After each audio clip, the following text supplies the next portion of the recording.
Alright, well, for those who have basically been following my Heroes of Might and Magic 2 series, I more or less just ended it.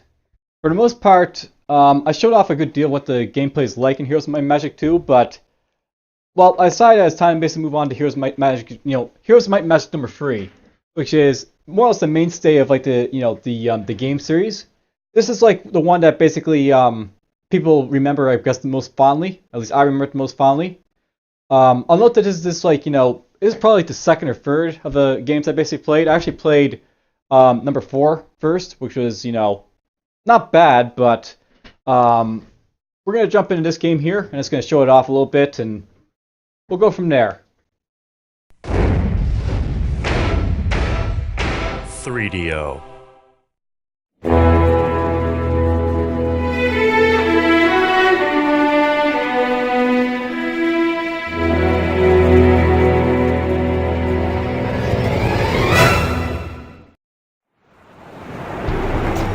Seven weeks have passed since we set sail from Enroth. Slaves freed from our skirmishes with Regnan fleets talk of the turmoil in Arathia.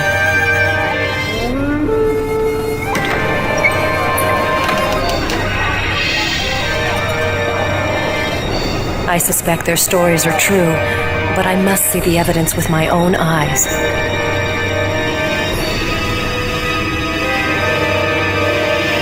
The ocean tides were kind enough to bury the fallen on its shores. However, the smoking ruins of Cloudfire greeted us with nothing but destruction and the stench of death.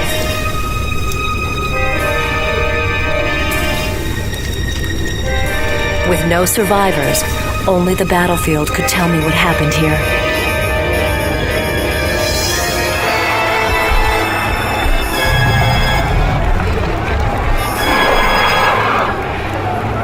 Despite the breath of devastation, the presence of Minotaurs suggests a raiding party.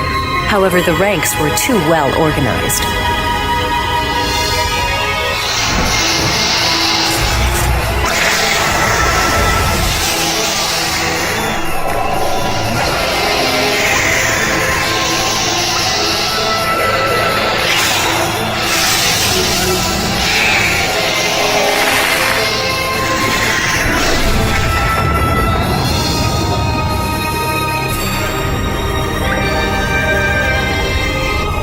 This is the work of the dungeon overlords. Evidently, the wizards were prepared, but overrun nevertheless.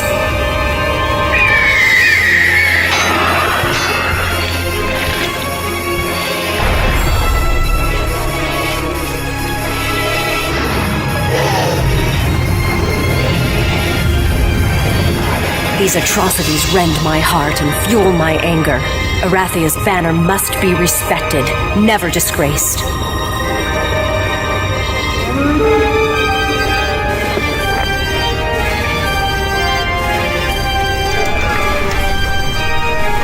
I think of my beloved Roland and my son Nikolai, and how much further this war will carry me from them. But my duty is clear. My father's kingdom must survive. Arathia must not fall to its enemies.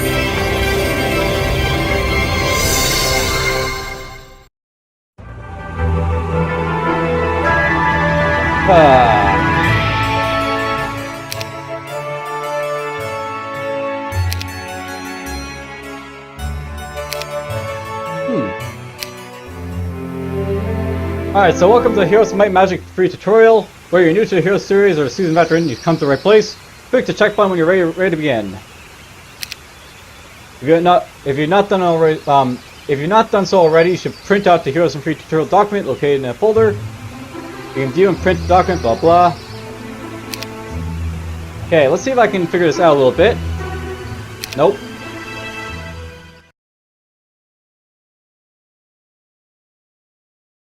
Well, that's not helpful.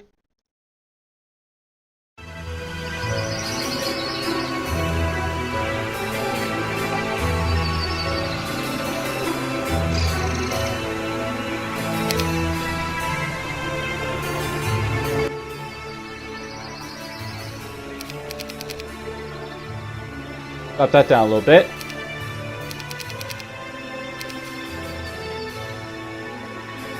You know, that's something to say about these old games. It really requires that I drop the sound down quite a bit just so you can hear me. Or at least so I can hear myself. Alright, so return to game. Welcome to basically what is, like, you know, HOMM3. This is a game that, well, I have more fond memories of this than I do of the other, you know, games because this is, like, the most, like, refurbished and well-done one. Like, I'll note that, for example, Heroes of Might and Magic 4 had better gameplay. And, of course, Heroes of Might and Magic 2, of course, set the grounds for, like, what Heroes of Might and Magic 3 was. But Heroes of Might and Magic 3 was what was, like, the best done of, like, the series. With, like, you know, the most polished and everything else about it. So, I'll note that this guy right now, he's basically, you know, part of a human faction. He's got some pikemen and some crossbowmen. And that's something I like about this game. You actually like crossbowmen. This is one of the things I really liked about this game. You got adventure options if you need to. These are like the same as, like, you know, Heroes of Might and Magic 2. I can sleep and wake a hero if I need to. I can go underworld if I need to. Alright, well, let's look in here, I guess.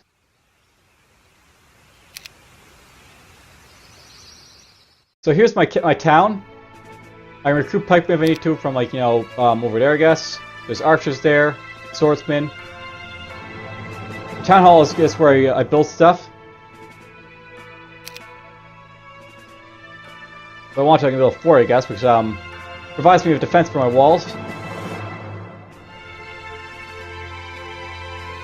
During a siege, that's good, but I don't need that right now. Ballista is basically, I'm not sure what ballistas are for. I've entered a unit in this game.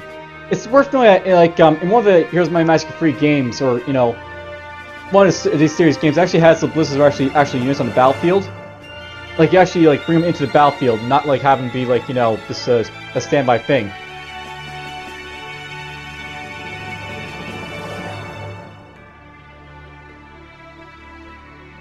I guess we're just going to build a resource silo for now. And I'll start focusing on building some stuff, so...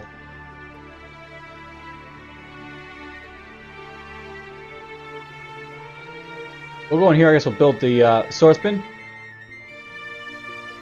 Build swordsman. Now where's my stuff being shown? I guess it's down here. We got the golden stuff. We got pikemen. Archers. These are like crossbowmen, even though they say archers. Whatever. There's my marketplace where I can trade stuff. Resource silo where I get stuff. Make skill where I get my spells. I can hire heroes if I need to. We got the cleric here, who's basically part of the knight faction. I guess these are like all part of the knight faction, I guess, in this game. Or actually, it's not called a knight faction in this game, I don't think. It's actually called something different. But whatever. Note that you got like two heroes here, both clerics. There's like different classes, I think, for like your characters in this game. Like, you're not like, you know, all knights or all barbarians. So like, you know, they have different classes within like the different factions right now. So that's interesting about them.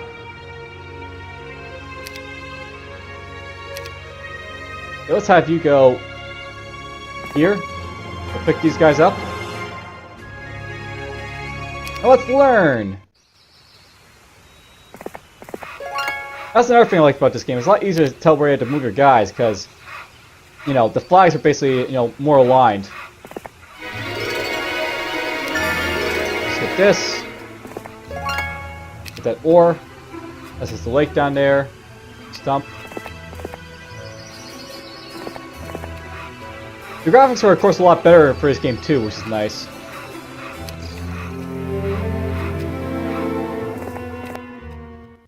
The fountain of youth here, apparently.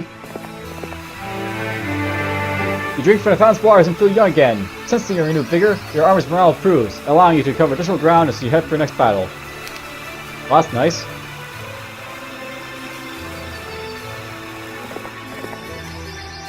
Cursed ground is apparently up there. It's worth knowing that there's like different types of, like, you know, ground in this game. Cursed ground's like a really bad type of ground, I think it is. But I can't remember exactly. You can get griffins here if I want to. Let's get a few griffins. Not exactly sure where I'm going, but whatever. Here's the subterranean grate. So, something that's different between like Heroes of Might and Magic 2 and 3 is that you can go underground. You're approaching. As you're approaching, you know several ghouls guarding the item. Do you wish to fight them? Hint, say yes. You should win this fight easily. Okay. So here's like a battle screen here. I've got like griffins and swordsmen and crossbowmen. They don't have any ranged guys, so I'm just gonna let them come to me.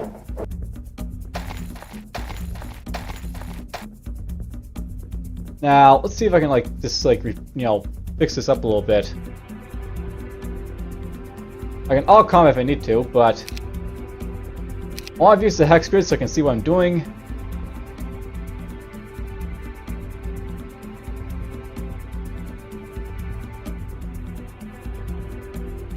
So now I can see the tiles. Basically, it's a tile game. It's worth knowing that I think it was number 4 that made it so it wasn't tiled based. It was actually like a 4 square type of game. That's something worth knowing. Like not all like the Hero Mice Magic games like this are like hex based. So that's one of the reasons. Like I guess this game is better. I guess than like number 4 because they kept the hex based scheme.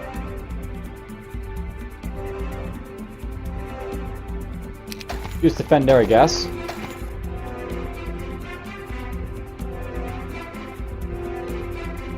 So basically, you can sacrifice your turn if you want to increase your defense, which is nice.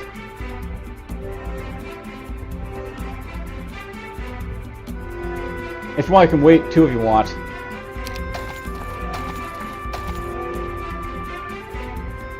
I want you to shoot the Null Marauder. But if you want, you can wait your units now, which is nice.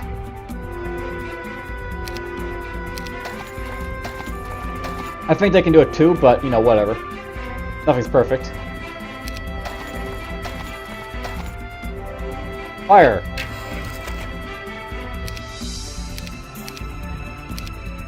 Notice how they got like double turns there because they were basically waiting. Now, notice that this guy, if I right click on him, I basically got all this information about him. I can see like his morale, I can see his luck. I can see his speed.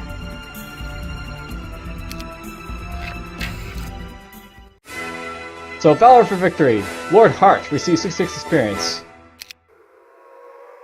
Take your prize, so I got that. Now, it's worth knowing that your heroes are kind of interesting in this game because you actually have like a sort of inventory type of system on your characters. So you basically don't have like an inventory like 10 slots here, down here, whatever. You actually have, so you have to select where you're putting stuff. This gives me some nice little bit of attack skill, which is nice. Actions can be placed on signs. Ahead of you, you will see 4 other types of mines. Flag them all and then continue to the southwest, apparently. So we're gonna do that. Want to go in here and pick up some stuff.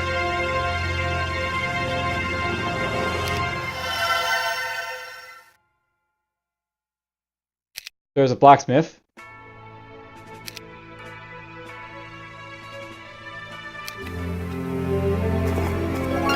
Let's get this. Look at that. Get this. And that.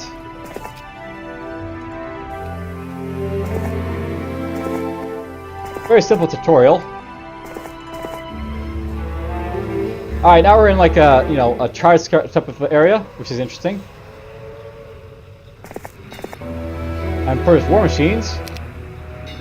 So I can recruit ballistas if I want to. So yeah, they are a unit basically I can recruit. And recruit ammo cards too, apparently.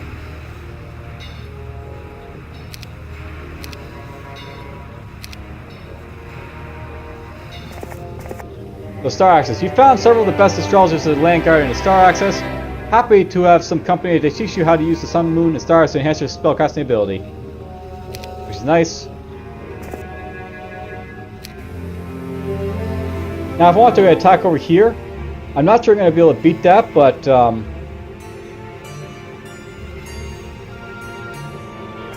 well, say the way I guess. Above you looms the dread Inferno Town. The presence of a civil means the town has at least basic defenses, so it's a good thing you stopped the War Machine Factory. Anyway, just to make sure you have no trouble with this fight, a few archers will agree to assist you. Good luck. Okay, well, this one became a lot easier. Those things are really, really badass, guys that basically on my side. So, something I know about this game. This is like the most powerful unit right here, the Archangel. So let's show how badass these things are.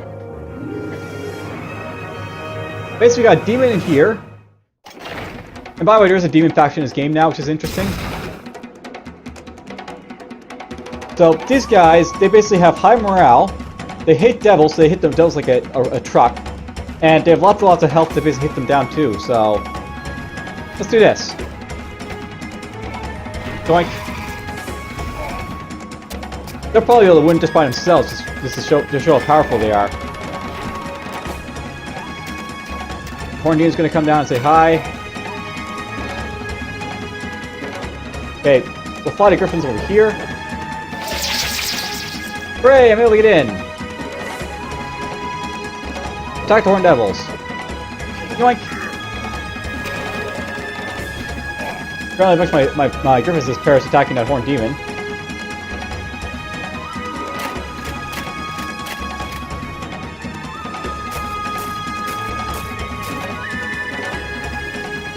Notice I still have, like, the problem with, like, attacking over walls and stuff. But, yoink! Apparently Ballistic got shut off, that's nice.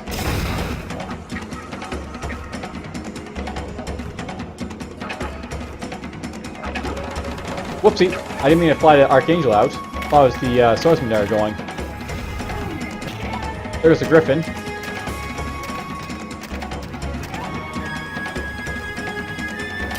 You get to go here, I guess.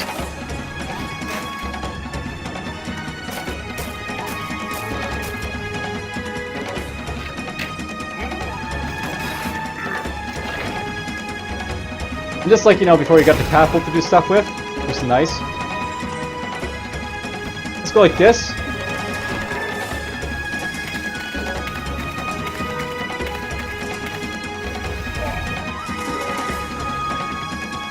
My swordman walk up here to hit the service. Apparently I lost one of the Archangels, but this shows how powerful they are, really. This is like the most powerful unit on like the human side, I guess is, and these are a human side unit. Basically, the humans were always like the weak ones in the last one, so, you got the Archangels now that pop in and, like, show how badass the humans can be.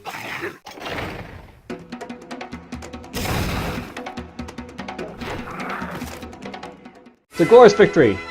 That's what that was. You get advanced leadership, which basically increase my morale, or I can get basic learning. You get basic learning. Get that.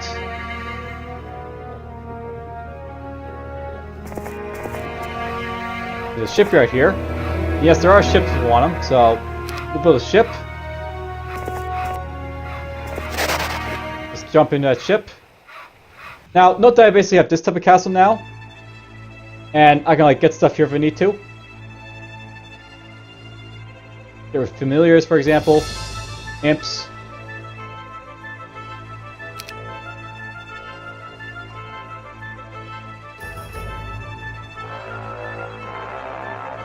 The fort basically tells me, I guess, what type of, like, enemies, like, stuff I can get in, like, the demon fortress here. So you got, like, familiars, gogs, hellhounds, demons, pipbeans, efforts, and devils.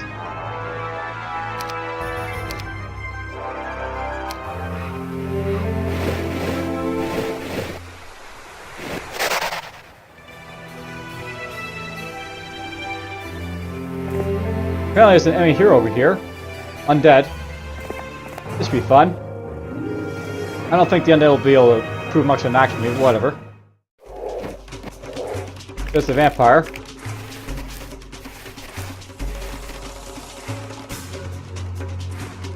Zombies, skeletons, vampires.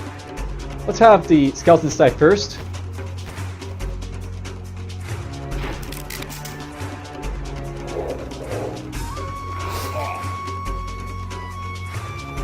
Of course, vampires don't have retaliation, so that's still a thing. Pop them.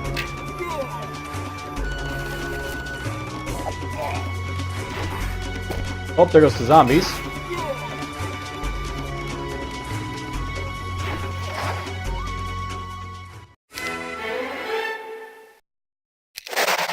Alright, so the opposite is probably how we win this game, so You come upon an obelisk made from a type of stone you've never seen before.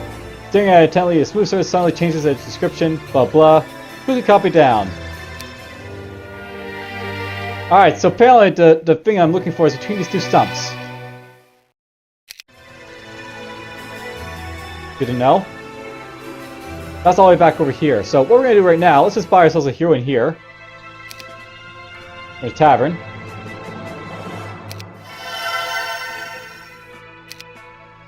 And we'll send her to go over here and dig for us.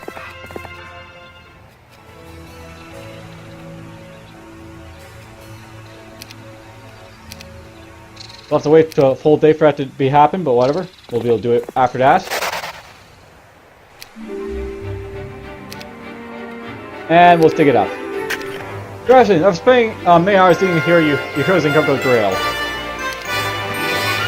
Carry the Grail to a city of your choice, and the populace there will build a fantastic structure which will provide tremendous advantage to the city's owner. Alright, well, that's good to know.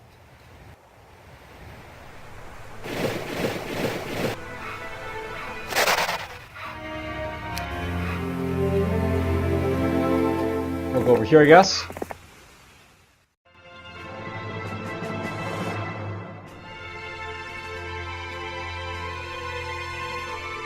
There's this thing. Do you wish to be a permanent home of the Grail? Yes. There's something we built with that. Congratulations, you've constructed a permanent home for the Grail and you claimed victory. So there's Colossus. The presence of Colossus increases weekly creature generation by 50%, provides your kingdom with additional 5% gold, and increases the morale of all other heroes by 2. Yes, you have fancy things like that. And you get the sort of winning scenario right here with a dragon. Always fun. I always liked this thing about Heroes Might Magic 3. You basically had this like sort of windscreen. And avian learning. Yay! Tutorial! Alright, well, that's basically a quick jump into Heroes Might Magic 3, I guess. This will be a new series I'll be jumping into. Have lots of fun playing it. Now, before I basically, like, let you guys go for this first episode, I guess, because, like, it's supposed to be a short one. I'm going to note that I'm going to try to be looking for, like, walkthroughs and stuff. Basically, to try and, like, get the best results this time around, because, playing with Heroes Might Magic 2, that was a good game, but it probably would have been better if I had, like, a campaign, like, walkthrough, because of, like, how difficult, like, the campaign can be if I wasn't careful. Anyways, this one picks up where MM6 ends, apparently. Might and Magic 6. That's right. Okay, so blah blah, all that stuff. I'll note that if you look at like the creatures and towns and stuff like that, just like different towns. They got castle, tower, inferno, fortress, rampart, dungeon, stronghold, and necropolis. So basically got like the castle, which are basically you know what, let's just do it this way. We're going to go through creatures, I think. So you got like Castle, who basically is like a human faction. There's like their units right there for like, halberdids. They got archers and marksmen, griffins, royal griffin. All the way down to archangels now. They used to have like, crusaders and stuff, but they replaced it with like angels. I'll note that in HOMM3, they actually brought back the crusader. I'll go here like this and I'll go like creature. Something very interesting about like HOMM3 is that they made it so you choose to basically have like what can I say, different types of like heroes you can basically get. So you can actually like, pick like one of like two different like types of like higher tier creatures. So you could pick the angels or you could pick the champions, which are basically units you basically get. And there's like crusaders like there's like a little free. But there's basically lots of stuff basically to see in the future. In HOMM2 basically, which I was playing before. There's like only like, the knight, the wizard, the warlock, the barbarian, the sorcerers, and the necromancer. HOMM3 is basically going to have like, a bunch of like different types of factions they can basically play with. So it's like castle, tower. Tower is basically gremlins and gargoyles and stone golems. This is like the mage faction. The tower is basically the wizard faction. Inferno is like the demon faction that basically jumps in now. You got the archdevils and stuff like that there. Fortress is like, gnolls, listenmen, dragonfly. So there's basically a couple new factions. So you got like the new faction, which is these guys right here, the Fortress faction. The Inferno faction is new. Then you have like the Rampart, which is basically like the old faction, which basically has like these like mix of like I guess nature and like dragons and stuff. You got the dungeons, which is basically harpies and Medusas, Minotaurs, Manticores. Stronghold, goblins, wolf rider, orcs, ogres, rocks. They actually changed up a few of like the creatures quite a bit here, to say the least. Then there's the Necropolis faction, is basically the same as before. I always like the Dread Knights though from this faction. They were always fun.